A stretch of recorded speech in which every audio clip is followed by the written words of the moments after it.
یاسین کا معنی ہے رب فرماتا ہے اے میرے سید میرے سردار، فرمایا والقرآن الحکیم، مجھے قرآن مجید کی قسم ہو، انک لمن المرسلین، بے شک آپ رسولوں میں سے ہیں، مجھے قسم ہو کہ بے شک آپ رسولوں میں سے ہیں۔ پھر اللہ تبارک و تعالیٰ نے آگے متعدد آیات کے اندر سورہ یاسین کی متعدد آیات کے اندر اللہ تبارک و تعالیٰ نے غافل لوگوں کو اللہ کے عذاب سے ڈرایا ہے اور ان پر حق کی حجت کو قائم کیا۔ لیکن کچھ سرکش لوگ ایسے ہوتے ہیں جن پر دعوت حق کا اثر نہیں ہوتا۔ دعوت حق انہی پر اثر ہوتا ہے جو نصیحت کو قبول کرتے ہیں، جن کا طریقہ ہے کہ وہ نصیحت کو قبول کرتے ہیں، جن کا مزاج نہیں نا کہ نصیحت کو قبول کرنے کا، تو ان لوگوں پر حق کی دعوت کا کوئی اثر نہیں ہوتا۔ پھر آیت نمبر 38 سے اللہ تبارک و تعالیٰ کی قدرت اور جلالت کا بیان کیا گیا کہ سورج، چاند اور سیارے تمام قادر مطلق کے نظم کے تابع ہیں اور یہ ممکن نہیں کہ ان میں سے کوئی فساد یا ٹکراؤ ہو جائے۔ پھر آیت نمبر 48 میں فرمایا کہ کفار کہتے ہیں وہ وعدہ کب آئے گا کہ تم سچے ہو۔ اس کے بعد پھر اللہ تعالیٰ نے وقوع قیامت کا ذکر فرمایا ہے اور بے شک بعد الموت کو مختلف پیرایوں کے اندر بیان فرمایا ہے۔ آیت نمبر 54 سے ارشاد فرمایا کہ بغیر کسی ظلم کے اعمال کا بدلہ دینے اور جنتی لوگوں کے لیے نعمتوں کا ذکر ہے اور مجرموں کو الگ کرنے اور جہنم کے عذاب کا بھی اللہ نے انہی آیات کے اندر تذکرہ فرمایا ہے۔ آیت نمبر 65 میں اللہ تبارک و تعالیٰ نے بتایا ہے کہ قیامت کے دن مجرموں کے منہوں پر مہریں لگا دی جائیں، منہ ہوں گے ان پر مہر لگا دی جائے گی اور ان کے ہاتھ، پیر اور دیگر اعضاء سلطانی گواہ بن کے اللہ کی عدالت میں ان کے خلاف گواہی دیں گے۔ ہاتھ بھی خلاف گواہی دے گا، پیر بھی خلاف، زبان پہ تو مہر ہوگی، یہ گواہ بن جائیں گی ساری چیز کہ ہم سے کیا کیا جرائم کرائے جاتے تھے۔ پھر آیت نمبر 68 میں بتایا کہ جسے ہم لمبی عمر دیتے ہیں تو ہم اس کی جسمانی بناوٹ کو ابتدائی حالت کی طرف الٹ دیتے ہیں، یعنی ایسی لمبی عمر کی دعا مانگنی چاہیے جس میں انسان کی عقلی، علمی، فکری اور جسمانی قوت سلامت رہے۔ اس میں سلامت نہ رہے اس لمبی عمر کی دعا، اس کے لیے بزرگوں نے یہ دعا سکھائی ہے کہ دعا اس طرح مانگو، یا اللہ جب تک تو میرے لیے بہتر سمجھتا ہے مجھے دنیا میں رکھ، اور جب میرے حق میں بہتر نہ ہو تو پھر مجھے اپنی بارگاہ کا قرب عطا فرما، پھر تو مجھے اپنے قریب بلا لے۔ آیت نمبر 78 سے اللہ تبارک و تعالیٰ نے منکرین قیامت کے اس عقلی سوال کا ذکر فرمایا ہے کہ جب انسان مر جائے گا اور ہڈیاں تک بوسیدہ ہو جائیں گی تو دوبارہ کون زندہ کرے گا؟ پھر جواب دیا کہ دوبارہ بھی وہی خالق زندہ کرے گا جس نے بغیر کسی نام و نشان کے پیدا کر دیا۔ اب تو ہڈیوں کا نام و نشان ہے نا، تب تو نام و نشان بھی کوئی نہیں تھا، تو اگر اس وقت پیدا کر لیا تھا تو اب دوبارہ زندہ بھی کر دے گا۔ پھر آگے سورہ صافات شروع ہوتی ہے۔ اس سورہ مبارکہ میں اللہ تبارک و تعالیٰ نے متعدد چیزوں کا ذکر فرمایا ہے اور اس سورت کے شروع میں فرشتوں کی مختلف جماعتوں کی قسم کھا کے اللہ تعالیٰ نے اپنی وحدانیت کا ذکر فرمایا ہے۔ کچھ مضامین ایسے ہوتے ہیں جو پچھلے اسباق سے ملتے ہیں، تو چونکہ جب 2 پارے کرنے ہوتے ہیں تو میری یہ خواہش ہوتی ہے کہ صرف وہ مضامین لائے جائیں جو پہلے بیان نہیں ہوئے۔ تو اس میں اللہ تبارک و تعالیٰ نے ارشاد فرمایا آیت نمبر 40 سے لے کر 49 تک، فرمایا کہ اللہ تعالیٰ کے برگزیدہ بندوں کو آخرت میں عطا کی جانے والی کچھ نعمتیں ہیں، ان کا ذکر ہے کہ انہیں عمدہ میوے ملیں گے، وہ جنت میں عزت اور احترام کے ساتھ ایک دوسرے کے مقابل مسندوں پر بیٹھے ہوئے ہوں گے، سفید اور لذیذ شراب طہور کے جام گردش میں ہوں گے جن سے نہ درد سر ہوگا نہ ہوش اڑیں گے، پیکرے شرم و حیا حوریں ہوں گی، وہ بلند مقام سے جہنمیوں کا مشاہدہ کر رہے ہوں گے اور گویا جہنمی بھی ان کی طرف بڑی حسرت کے ساتھ دیکھ رہے ہوں۔ جنت جو ہے نا، جنت میں وہ جن چیزوں کی انسان دنیا میں خواہش کرتا ہے نا، وہ ساری چیزیں اللہ جنت میں عطا فرمائے۔ تو فرمایا کہ یہاں تمہارے اندر خواہشات رکھی ہیں تو یہاں وقت بھی تھوڑا رکھا ہے، وقت بھی دیکھیں نا، عقل مند آدمی ہے نا، اس کو اگر کہا جائے کہ یہ 5 دن کے لیے بندوبست ہے، موج بڑی ہے، لیکن اگر تو یہ چھوڑ کے 5 دن صبر کر لے تو پھر آگے تیرے لیے ساری زندگی کا صبر ہے، ساری زندگی کی موج ہے۔ تو عقل مند کون ہے، 5 دنوں والا کہ ساری زندگی والا؟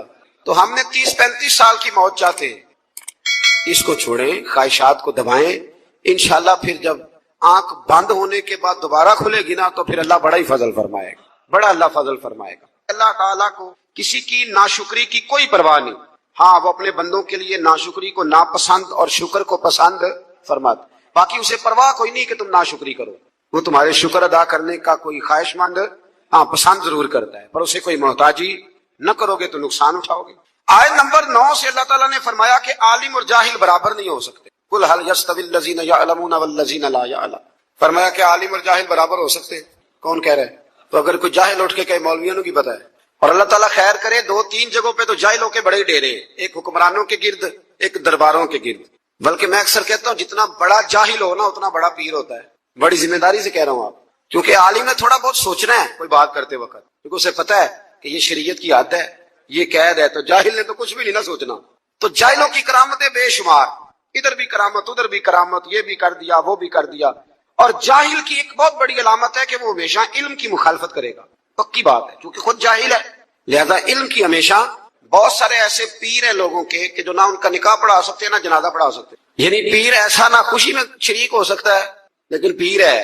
عجیب بات ہے نا کہ تمہیں نکاح کا مسئلہ عالم بتائے، طلاق کا مسئلہ، یعنی تمہارے بیٹے کے پیدا ہونے سے لے کر تمہارے بچے کے نکاح سے لے کر اور تمہارے معاذ اللہ مرنے اور جنازے تک ساری ڈیوٹی عالم کرتا ہے.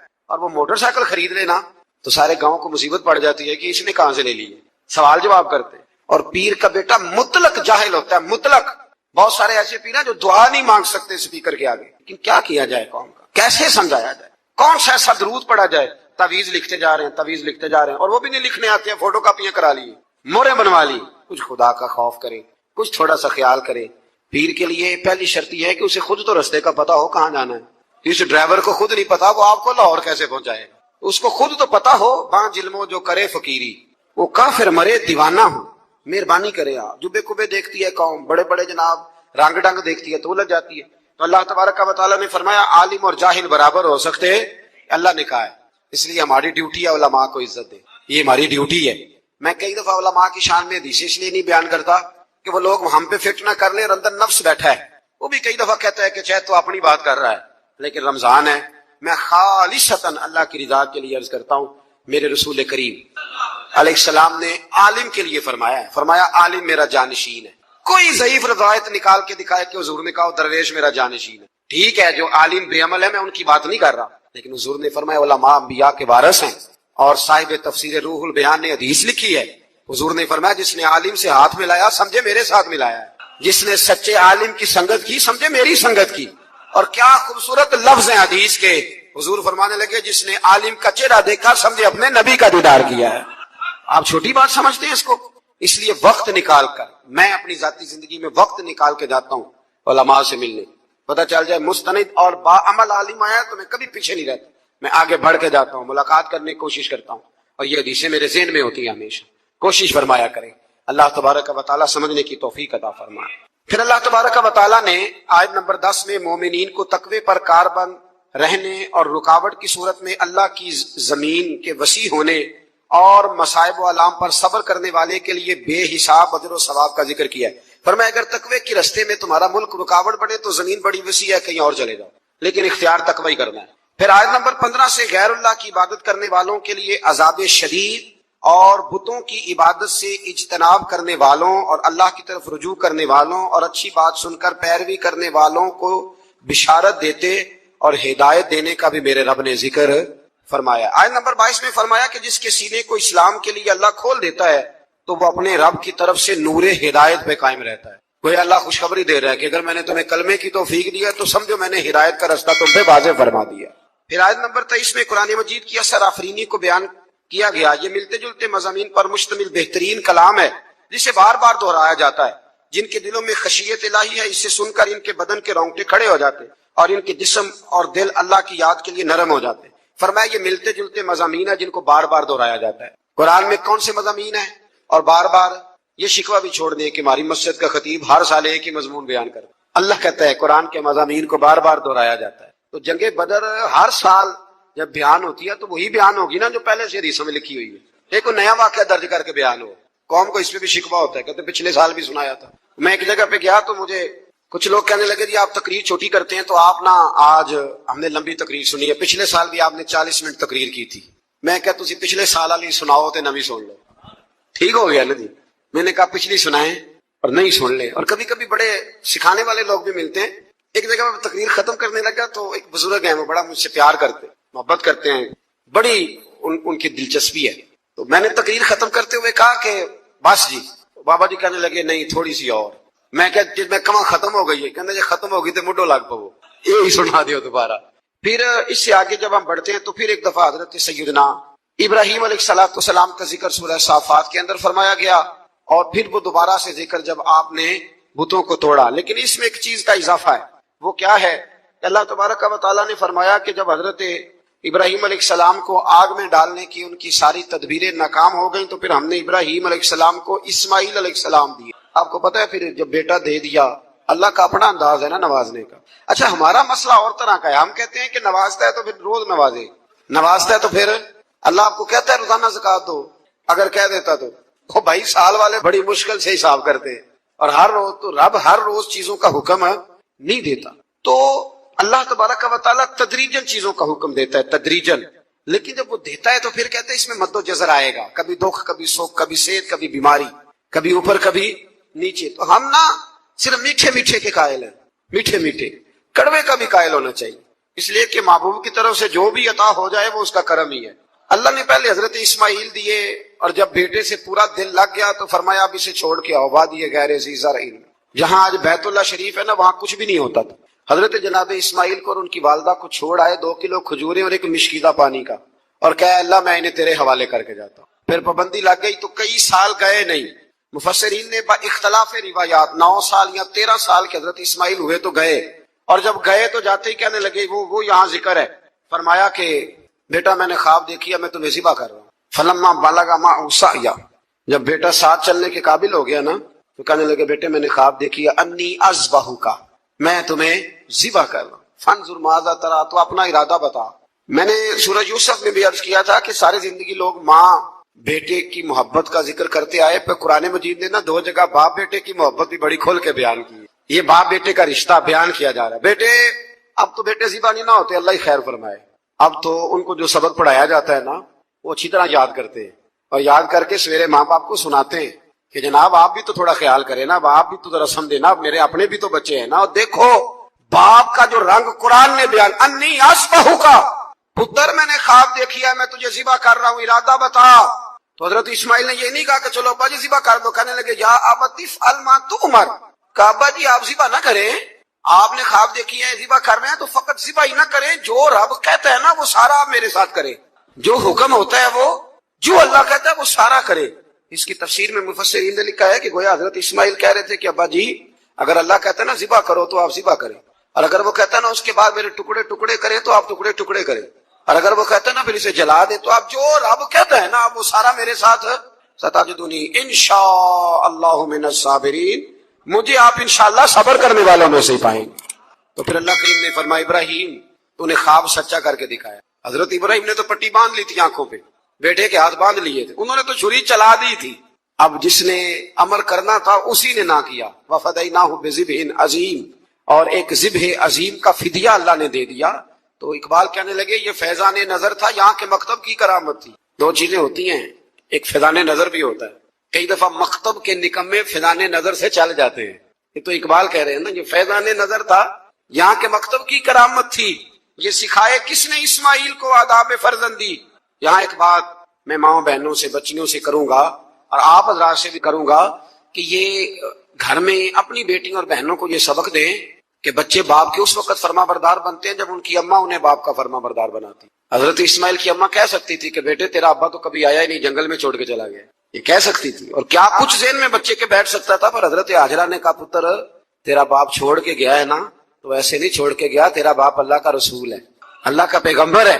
اور میں باپ سے بھی کہوں گا کہ ماں کا ادب کرا سکتا ہے تو ابا کرا سکتا ہے. ابا کرائے ادب، ان کو کہے کہ بیٹا میں تو باہر رہتا تھا، تمہاری ساری پریشانیاں تمہاری ماں نے دیکھی. یہاں یہ ہوتا ہے کہ ماں باپ اپنے حق میں دلائل دیتے دیتے وہ دونوں ہی چھٹی کر جاتے ہیں، تو کہتے ہیں چلو ٹھیک ہے آپ دونوں راضی رہیں. اپنے اپنے حق میں دلائل نہ دیں، یہ ویسے بھی کمزور لوگوں کا طریقہ ہے. اللہ ہمیں سمجھنے کی توفیق عطا فرمائے. پھر اللہ تبارک و تعالیٰ نے اس کے بعد پھر سے ایک دفعہ اپنے انبیاء کا حضرت اسحاق، موسیٰ، ہارون، الیاس، لوط اور یونس علیہ السلام ذکر فرمایا اسی آیت میں. آگے پھر سورۃ صاد شروع ہوتی ہے. اس سورہ مبارکہ کی ابتدا میں قرآن کریم کی قسم کھا کے فرمایا کہ کافر تکبر اور مخالفت میں پڑے ہوئے ہیں. اس کے بعد فرمایا سرکار دو عالم صلی اللہ علیہ وسلم کی رسالت اور نبی کریم علیہ السلام کے انتخاب پر اور بے شمار معبودوں کی بجائے الہ واحدہ کی عبادت پر کفار کا بڑا تعجب ہے. یہ سارا کچھ کیسے ہو گیا؟ سارے بت چھوڑنے پڑیں گے اور نبی پاک کو ماننا پڑے گا. تو گویا رب فرماتا جتنا مرضی تعجب کرو ماننا تو تمہیں پڑے گا. اس لیے کہ یہ میرے حبیب ہیں، یہ تمہیں ماننا تو پڑے گا۔ پھر آیت نمبر 10 سے ان مشرکین کو جنہیں اپنی طاقت پر ناز تھا اور خدائی کا دعویٰ کرتے، فرمایا کہ اگر آسمانوں اور زمین اور ان کے درمیان ہر چیز کی بادشاہت ان کی ہے تو پھر انہیں چاہیے کہ آسمان کی طرف چڑھ جائیں، اور ظاہر ہے کہ ایسا ان کے لیے ممکن ہے نہیں ہے، تو پھر اپنے عجز کا اعتراف کر لیں کہ ہم یہ کر سکتے نہیں۔ عزیز دوستو، بزرگوں اور بھائیوں، کچھ چیزیں ایسی ہیں جن کا قرآن مجید نے بارہا تذکرہ فرمایا ہے۔ قرآن پاک کسی چیز کا ایک بات بھی ذکر کر دے تو وہ چیز ہمارے لیے دستور حیات اور منشور زندگی بن جاتی ہے، لیکن اگر اللہ تبارک و تعالیٰ کسی چیز کا بار بار تذکرہ فرمائے تو معنی یہ ہے کہ اس کی ہمیں بہت ہی زیادہ ضرورت ہے۔ ان چیزوں میں سے ایک چیز صبر ہے۔ قرآن پاک نے 100 سے زیادہ مرتبہ صبر کا تذکرہ فرمایا ہے۔ اتنی بڑی بات کو سمجھیے گا کہ 100 سے زیادہ مرتبہ قرآن پاک نے تذکرہ کیا ہے صبر کا، اور مختلف انداز میں۔ کہیں فرمایا کہ وَبَشِّرِ الصَّابِرِينَ، اے محبوب صبر کرنے والوں کو خوشخبری سنا دیجیے۔ کہیں فرمایا اِنَّ اللَّهَ مَعَ الصَّابِرِينَ، بے شک اللہ صبر کرنے والوں کے ساتھ۔ تو مختلف انداز میں، مختلف طریقوں سے اللہ تعالیٰ نے صبر کا تذکرہ فرمایا۔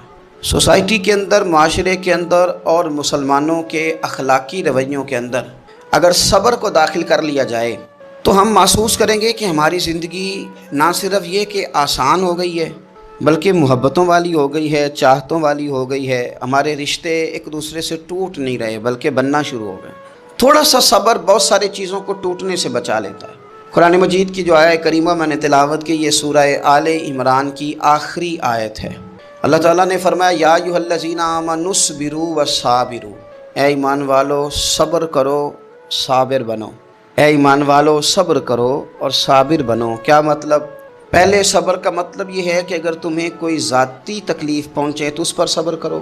وصابروا، اس کا معنی یہ ہے کہ اگر دشمن کے مقابلے میں کسی اور کی طرف سے کوئی تکلیف آئے تو اس پر بھی صبر کرو۔ پھر فرمایا ورابطوا، اور ہمیشہ کمر بستہ رہو، اسلامی سرحدوں کے پہرے دار رہو۔ واتقوا اللہ، اللہ سے ڈرتے رہو۔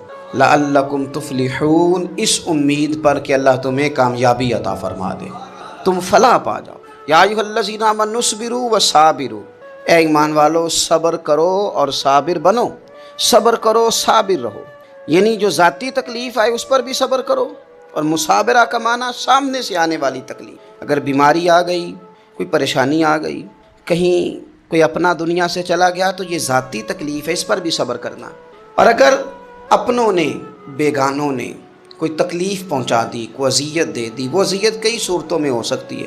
تانا بھی ایک اذیت ہے، طنز بھی ایک اذیت ہے، کسی شخص کے بارے میں غلط کلمہ کہنا بھی ایک اذیت ہے، اور مقابلے میں کھڑے ہو جانا، لڑائی کرنا، یہ بھی ایک اذیت ہے۔ اس پر بھی صبر کرو۔ ورابطوا، اور اس طرح کرو کہ کمر بستہ رہو، جد و جہد کرتے رہو۔ واتقوا اللہ، اللہ سے ڈرو۔ لعلکم تفلحون، تاکہ تم کامیاب ہو جاؤ۔ صبر جب آپ کرتے ہیں نا، اور صبر کا ارادہ کرتے ہیں تو اللہ تعالیٰ صبر کی توفیق بھی عطا فرماتا ہے۔ ہم نے یہ دیکھا ہے کہ ہمارے پاس نعمتوں کی کمی نہیں، ہمارے فریزر خوراک سے بھرے ہوئے ہیں، ہمارے دسترخوانوں پہ انواع و اقسام کی چیزیں چنی ہوئی ہیں، ہماری الماریوں میں کئی ہمارے لباس تیار شدہ لٹکے ہوئے ہیں، ہماری جیبوں میں ہماری ضرورت کا سرمایہ اللہ نے ہمیں دے دیا ہے۔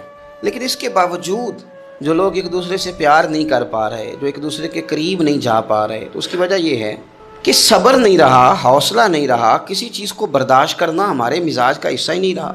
اور پھر چونکہ امت مسلمہ نے انقلاب برپا کرنا تھا، دنیا کو پیغام حق دینا تھا، اگر ان کے اندر حوصلہ ہی نہیں ہوگا، اگر انہیں صبر ہی نہیں کرنا آئے گا، استقامت ہی نہیں ہوگی، کہیں رکنا ہی نہیں آئے گا، تو یہ میدانوں کو سر کیسے کریں گے؟ کامیابیاں کیسے ان کا مقدر بنے گی؟ رمضان المبارک میں بھی ماحول یہ ہو کہ افطاری سے 1 گھنٹہ پہلے نظر پوری ٹک جائے گھڑی پہ، اور تھوڑا سا بھی صبر مشکل ہو۔ اور رمضان المبارک میں سحری کے وقت میں اگر دہی والی دکان پہ بھی جھگڑا ہی ہو رہا ہو، اور شام کو سامان خریدنے میں بھی اگر بحث ہی ہو رہی ہو، تکرار ہو، جھگڑا ہو، تو پھر سیکھا کیا؟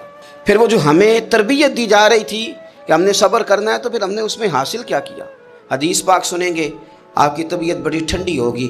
میرے نبی پاک صلی اللہ تعالیٰ علیہ وسلم ارشاد فرماتے ہیں کہ جو بندہ سوال سے بچنا چاہے گا، ارادہ کرے گا اللہ میں نے کسی سے نہیں مانگنا، فرمایا جو سوال سے بچنا چاہے گا رب اسے سوال سے بچا لے گا، اور جو لوگوں سے بے نیاز ہونا چاہے گا، کہے گا یا اللہ مجھے دنیا داروں کا محتاج نہ بنا، اپنی بارگاہ سے عطا فرما۔ جو لوگوں سے بے نیاز ہونا چاہے گا اللہ لوگوں سے بے نیاز کر دے گا۔ اور فرمایا جو صبر کا ارادہ کرے گا اللہ اسے صبر کی توفیق بھی عطا فرما دے گا۔ ارادہ تو کرے، پروگرام تو بنائے، توفیق تو اللہ دے گا۔ جو صبر کا ارادہ کرے گا اللہ صبر کی توفیق بھی عطا کر دے گا۔ اور حضور صلی اللہ تعالیٰ علیہ وسلم فرمانے لگے یاد رکھو کسی بندے کو جو بہترین تحفہ دیا گیا ہے نا، اگر کسی کو کوئی بہترین عطیہ ملا ہے تو پھر اللہ تعالیٰ نے اسے صبر عطا فرمایا ہے۔ یہ بہترین تحفہ ہے، اس سے زندگی سنور جاتی ہے، اس سے انسان باوقار اور مطمئن ہو جاتا ہے، اس سے اس کے شب و روز آسانی سے بیتتے ہیں، وہ دنیا کی پک ڈنڈیوں سے آسانی سے گزر کے اللہ کی بارگاہ ہے عالی مرتبت میں سرخرو ہو کر حاضر ہو جاتا ہے۔ لیکن اگر بے حوصلہ ہو، صبر نہ ہو، پھر نقصان روز بروز بڑھتا ہے۔ اور پھر میرے رسول پاک صلی اللہ تعالیٰ علیہ وسلم ارشاد فرماتے ہیں کہ اصل بات یہ ہے کہ اللہ تعالیٰ نہ کسی بندے کا درجہ بلند کرنے کا ارادہ فرماتا ہے، لیکن اس کے اعمال اس طرح کے نہیں ہوتے کہ اس کا درجہ بلند کیا جائے۔ اب رب کیا کرتا ہے، اللہ تعالیٰ اس کو مال کی، جان کی، اولاد کی کسی مشکل میں ڈال دیتا ہے، اس مصیبت پر وہ بندہ صبر کرتا ہے تو اللہ تعالیٰ اس کا درجہ بلند فرما دیتا ہے۔ اعمال اس قابل نہیں تھے کہ درجات بلند ہوں، وہ اعمال کی بنیاد پر نہیں کر سکتا تھا تو اللہ نے کسی مشکل میں ڈال کے نا اپنے فضل سے درجہ بلند کر دیا۔ اب جو راہ طریقت کا مسافر تھا، جو سلوک کی منازل طے کر رہا تھا، جو اللہ رسول کے قریب جانے چاہ رہا تھا، اس کے لیے کتنی آسانی ہو گئی کہ مجاہدہ تو زیادہ نہ کر سکا، کثرت سے نفلی صوم و صلات کا بندوبست تو نہ کر سکا، تھوڑا سا صبر کیا، رب نے اپنا اور اپنے محبوب کا قرب عطا فرما دیا۔ تو یہ تو آپ صبر کرنے کے لیے جب نکلے ہیں تو آپ نے تو رب رسول کو پا لیا۔ یہ صبر تو وہ والا سفر ہے جس کی جو منزل ہے وہ اللہ رسول کا قرب ہے۔ ہم لوگ تھوڑی تھوڑی باتوں میں حوصلہ ہار جاتے ہیں، صبر چھوڑ جاتے ہیں، پریشانی بڑھ جاتی ہے، پتہ نہیں ایسے محسوس ہوتا ہے کہ جیسے یہی بندہ دنیا کا سب سے دکھی بندہ ہے۔ تو ایک تو یہ کہ ذاتی حیثیت سے صبر کرے، ایک یہ کہ پھر دشمن کا جب مقابلہ ہو، آمن نصبرو و صابرو، آپ کا جب مقابلہ سامنے کسی کے ساتھ ہو تو پھر تیر، تلواریں، اسلحہ، بندوقیں یہ نہیں زیادہ لڑتی، میدانوں میں حوصلے لڑتے ہیں، میدانوں میں صبر لڑتا ہے، میدانوں کے اندر توانائیاں لڑتی ہیں۔ میدان کربلا کے اندر کوئی مقابلہ نہیں تھا تیر کا تیر کے ساتھ، تلوار کا تلوار کے ساتھ کوئی مقابلہ نہیں تھا۔ میدان کربلا کے اندر ظلم کا صبر سے مقابلہ تھا۔